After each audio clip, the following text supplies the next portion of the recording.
নমস্কাৰ বন্ধু-বান্ধৱীসকল, মোৰ এটা নতুন ভিডিঅ'লৈ আপোনালোকক পুনৰবাৰ স্বাগতম জনাইছোঁ। ৰংচাৰত সম্প্ৰচাৰিত হৈ থকা বকুল ধাৰাবাহিকখনৰ আজিৰ খণ্ডটো চাবলৈ বহুত বেছি ইণ্টাৰেষ্টিং হ'বলৈ গৈ আছে।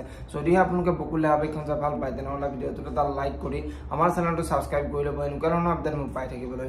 বকুল ধাৰাবাহিকখনৰ যোৱাদিখনত দেখিবলৈ পাইছিলে অদিতিয়ে মন মাৰি বহি আছিলে আৰু অনাবিল অদিতিৰ ওচৰলৈ আহি, তুমি সেই লম্পটটোৰ বাবে এনেকৈ মন মাৰি বহি থাকিলে কেনেকৈ হ'ব, আশ্ৰমৰ ল'ৰা ছোৱালীবোৰৰ কি হ'ব বুলি অনাবিলে অদিতিৰ আগত কৈছিলে। আৰু তেতিয়া অদিতিয়ে মই এতিয়া সেইবোৰ কথা একেবাৰেই পাতিব নিবিচাৰোঁ বুলি অনাবিলৰ আগত কৈছিলে।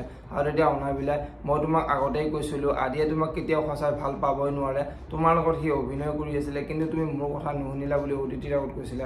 আৰু তেতিয়া অদিতিয়ে, মানুহৰ বেমাৰ জোখা মেচিন আছে কিন্তু মানুহৰ চৰিত্ৰ জোখা মেচিন নাই, সেইবাবে মই এইবোৰ গম পোৱা নাছিলোঁ বুলি অনাবিলৰ আগত কৈছিলে। আৰু তেতিয়া অনাবিলে, এতিয়া আৰু তুমি তাৰ কথা একেবাৰে চিন্তা নকৰিবা, সি তোমাৰ ওচৰলৈ আকৌ আহিব পাৰে, তুমি কিন্তু তাক একেবাৰে সুবিধা নিদিবা বুলি অদিতিৰ আগত কৈছিলে। আৰু তেতিয়া অদিতিয়ে, এতিয়া কেৱল মই আশ্ৰমখনৰ কথাই চিন্তা কৰিম বুলি অনাবিলৰ আগত কৈছিলে।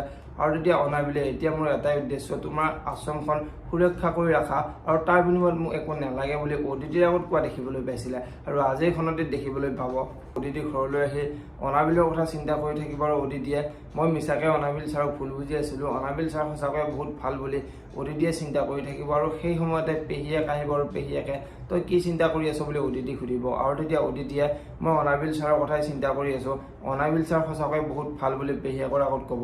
আৰু তেতিয়া পেহীয়েকে, সেইবাবে মই তোক তাৰ লগত বিয়া হ'বলৈ গৈছিলোঁ, তইহে মোৰ কথা নুশুনিলি বুলি অদিতিৰ আগত ক'ব।